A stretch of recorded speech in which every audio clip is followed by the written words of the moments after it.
Дни сибирско-татарского языка всколыхнули местную общественность. Поводом для этого события стало признание сибирско-татарского языка учеными всего мира, как равноправного в числе других языков. Институт лингвистики ЮНЕСКО присвоил языку сибирских татар международный код 6393. Нам нужно было показать, что на нашем языке мы пишем книги, ходят газеты, что этот язык имеет право функционировать, существовать. Максим Александрович Сагитулин – автор алфавита и грамматики сибирско-татарского языка. Это он вместе с группой ученых добивался международного признания. Я думаю, что вот это мероприятие, которое было сегодня проведено, оно было первым таким кирпичиком в такой кладке литературного языка.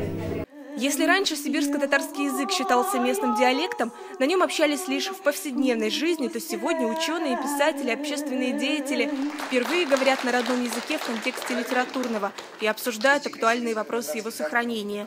Несмотря на международное признание, язык сибирских татар находится на грани вымирания. Потому дни сибирско-татарского языка здесь восприняли как надежду. Предвидится большое будущее. То, что наш сибирский татарский язык не утратит свою значимость и укрепит свои позиции среди других народов.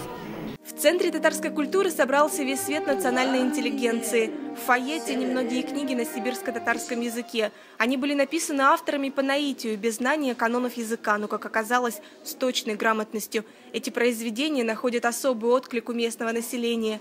Теперь можно не только говорить, но и читать на родном наречии.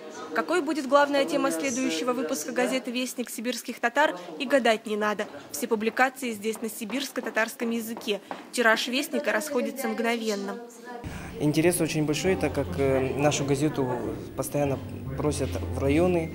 Мы высылаем на мероприятиях, постоянно раздаем. Дни сибирско-татарского языка вышли за рамки литературного события, превратившись в праздник культуры. От языка литературного к языку живописи. Свою любовь к родному слову художник Радик Чебаров выразил в картинах и представил гостям мероприятия. Дни сибирско-татарского языка станут ежегодными. София Хайруллина, Рамиль Нигматуллин, ТНВ, Тюмень.